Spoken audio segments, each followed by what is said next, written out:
Mr. Bradfield had a large 26-room house built on North Chestnut Street. Construction began in 1888 and it was completed in 1893.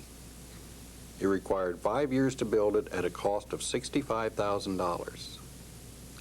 This house has remained in the family until just a few years ago when the Belmont County Historical Society acquired it and restored it. It is now an award-winning museum and one of the nicest in the country. Recent visitors have been from every state and many foreign countries.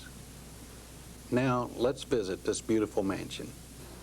Welcome to the Gray 90s Museum, the property of the Belmont County Historical Society. You are now in the main hall of the mansion. One of the outstanding things in the mansion is our electrolier. It was given to the Belmont County Historical Society from Paul and Myron Barnes, who were descendants from James Barnes, the founder of Barnesville, Ohio.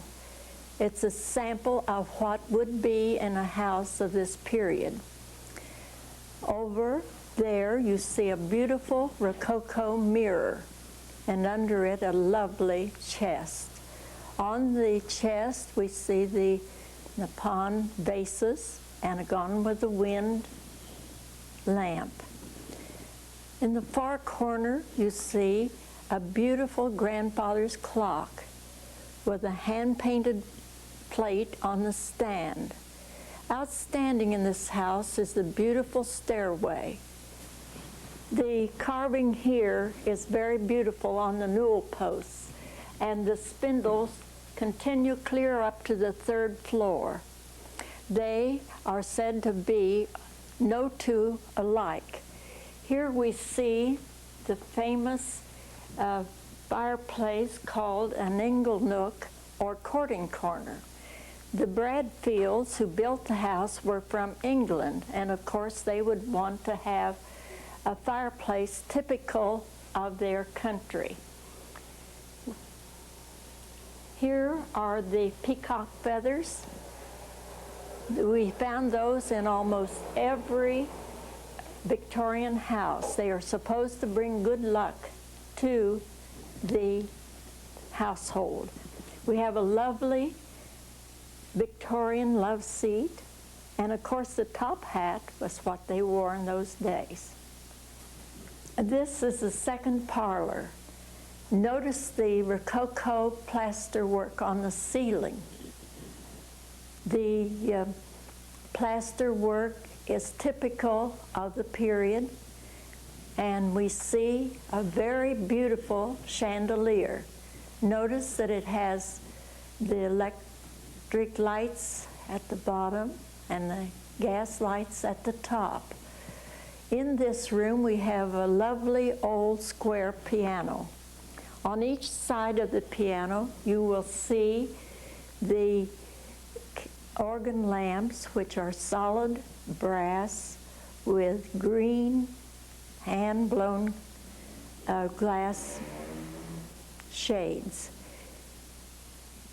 Also, the mantel is an outstanding feature of this room. The whole mansion is noted for its mantels, and this one has beautiful carving and with beautiful iron fire backs. The vases are unusual in their coloring and gold trim. We here have 2 love seats, the one with the carving as you have seen in the hall. Behind me here you see case glass, white on the outside and pink on the inside.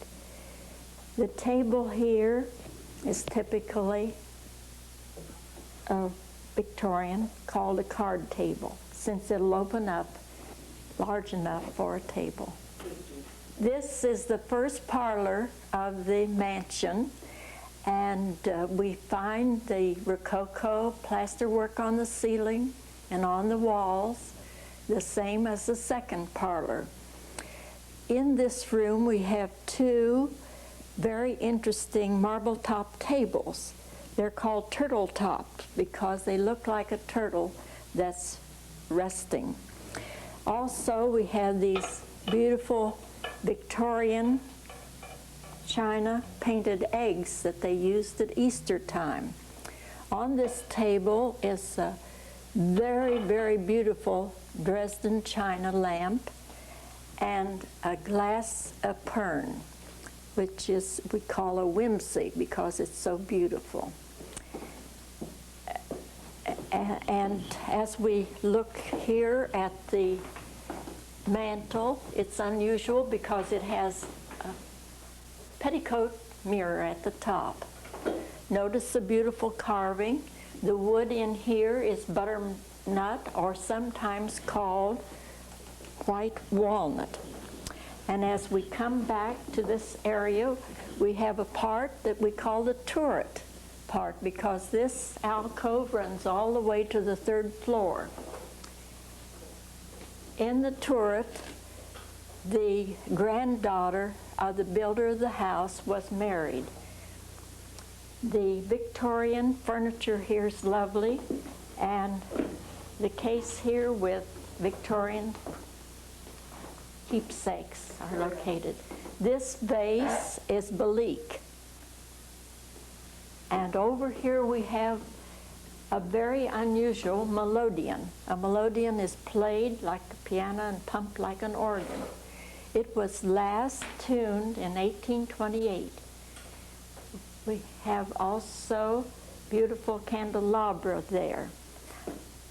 I want to call attention to the beautiful silk parasol that the ladies used in those days to keep the sun off their faces.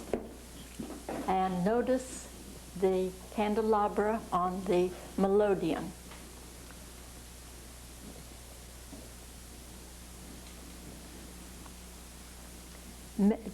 At many of the parties, the ladies carried these beautiful fans.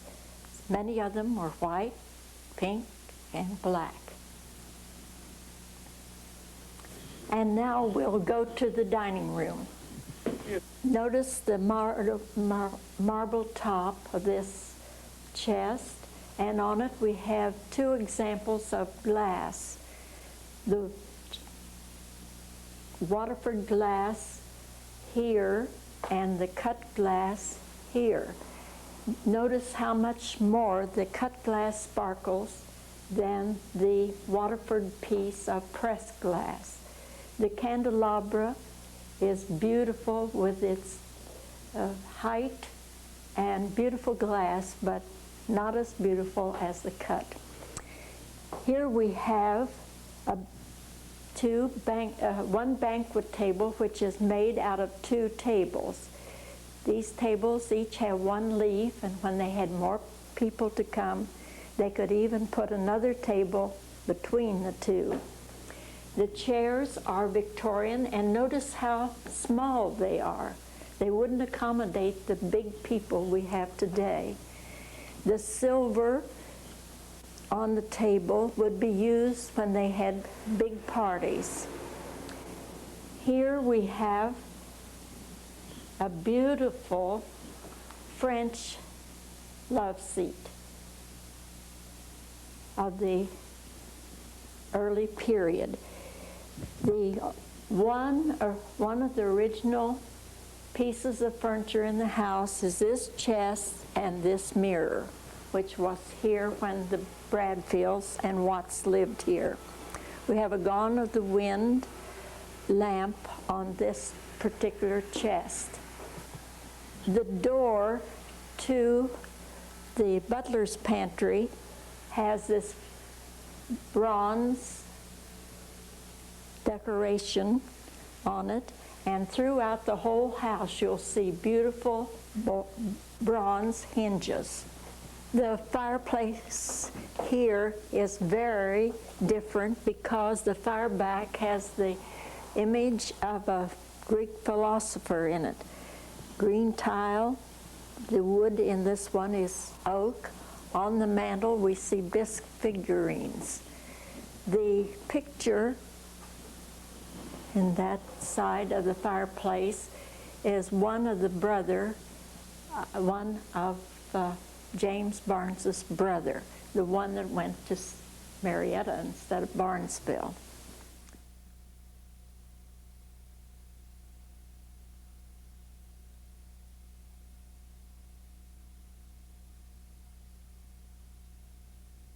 This is the Butlers Pantry. The food was served into the dining room from this area. Then they could bring out the dishes from the dining room, wash them in the copper sink, and put them into the cupboards here, which when they lived here, they were lined with blue velvet. We have a mug set, pitcher and mug set, which is nice. Glassware and a honey dish. In those days they had honey in the square comb. We have butter dishes, which they could put the butter on the silvered part and the ice would go below so that they could keep the butter from getting too soft. The butter knife would go on the side of the butter dish. The canister was used at this period of time too. We have here a communion set from one of the Baptist churches in Bethesda. The beautiful flower or fruit compote. And notice the leaded glass window that connects with the next room. You are now in the winter kitchen of the Bradfield home. They had a summer kitchen which was in the basement where they did the laundry and cooked and canned during the summer months. The shelves of this cupboard are filled with ironstone. You notice that we have the patterned ironstone. This is called a bone dish. In those days, they put the dish beside the plate and they could put their chicken bones or other bones that they had. Today, if you have a set of dishes like this, you probably might like to use it as a small salad plate, or as some people used it for roasting ears.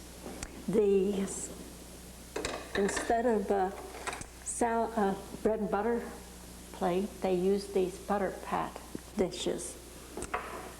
They had also dishes like this, which they put the fruit on of ironstone.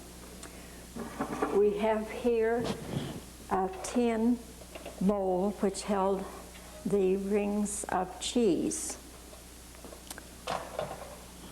Probably not used in this house was the butter bowl with the butter paddles, and we had the potato masher, and also a basket that was used in the 1800s for eggs. The people who worked in the kitchen might dress up with an apron like this, very fancy. Or if they were going outside, they might wear a bonnet of this kind. They could rest in the rocking chairs. Barnesville didn't have a water system at that time, so he had cistern and a well. The two spigots would be for hot and cold cistern water, and the other for the well water or drinking water.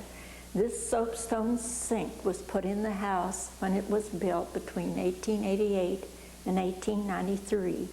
It has a solid brass molding around it.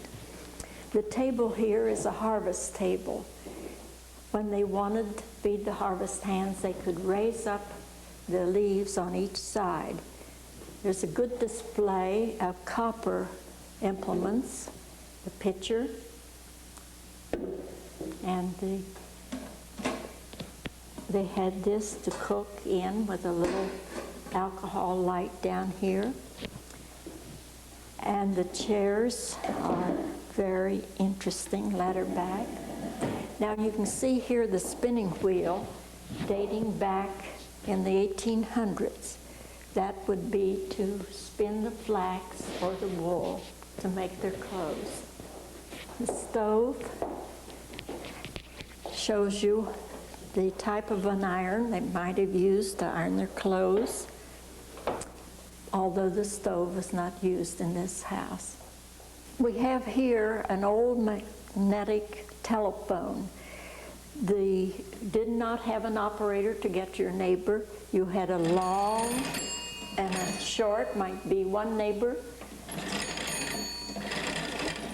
three longs, another, and they usually had around 10 on a party line, so they each had to have a different ring. Here is Mr. Bradfield's bell system for the butler. Barnesville did not have electricity, so this was operated by a dry cell battery, and it would call, if someone rang the front doorbell, the arrow would point to that, or the side door, or the dining room, or the master bedroom. A very unusual thing to be found in the houses at that time.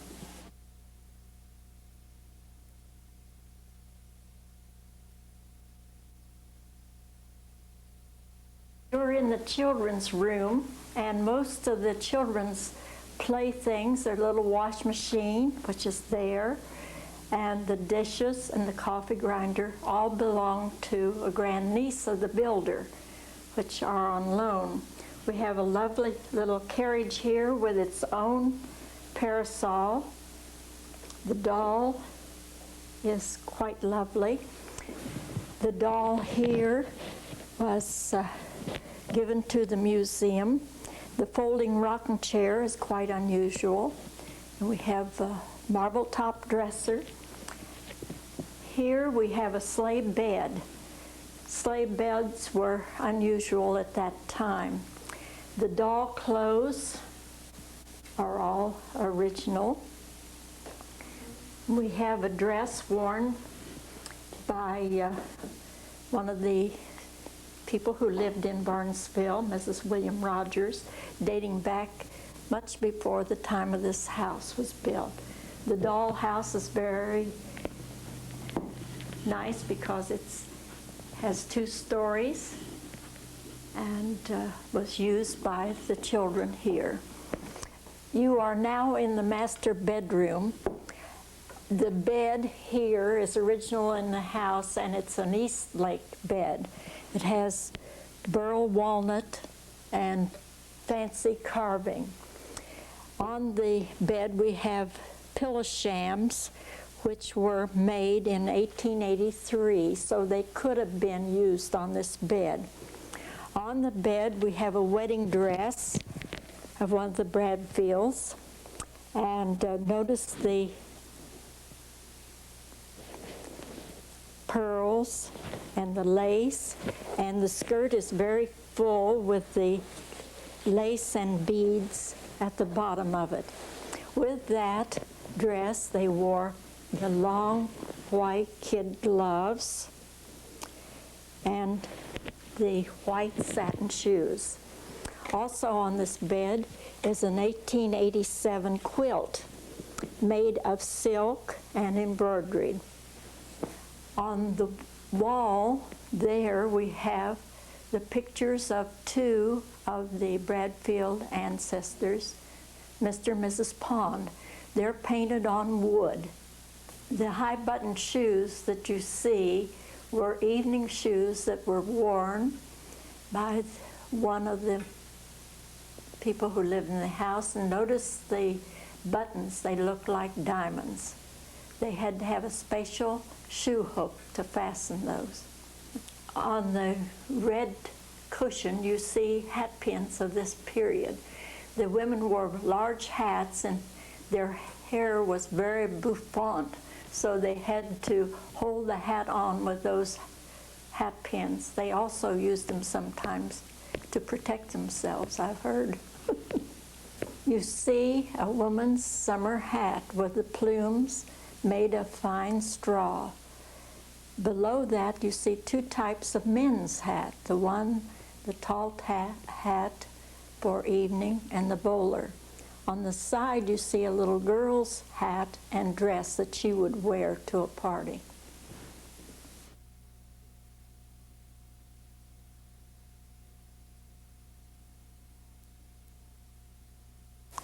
You are in the ballroom, which is the third floor of the mansion. Here we have the wedding dress of Annie Bradfield when she was married in 1879. It has been worn by two of her great nieces, the granddaughter of the builder of the house and another great niece. The fainting couch was necessary in those early days because the ladies squeezed themselves in so tightly that they often fainted while they were at a ball. The furniture, we have a 3-piece, 4-piece parlor set. The other dresses is the one wedding dress is of the Mrs. Ross Watt. The other two dresses are a little later period. Notice the high waistline and notice how tiny the waistlines are.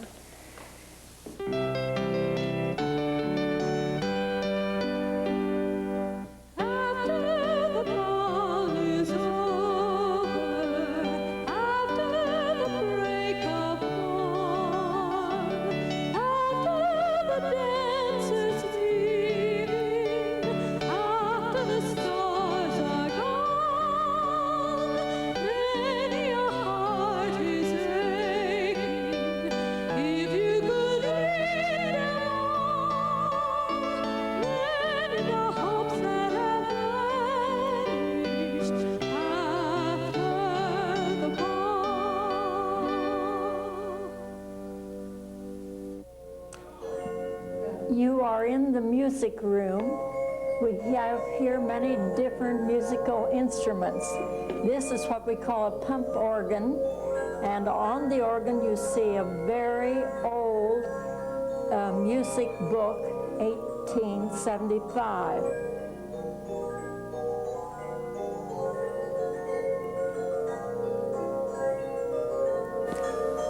On this East Lake sofa, we have a zither, which is played like that, and another musical instrument, a type of a mandolin.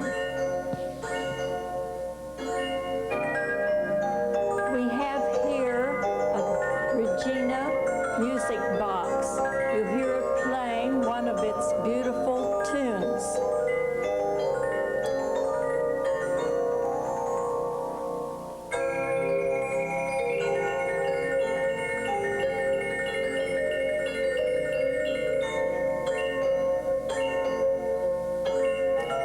It's a type of a record that is playing.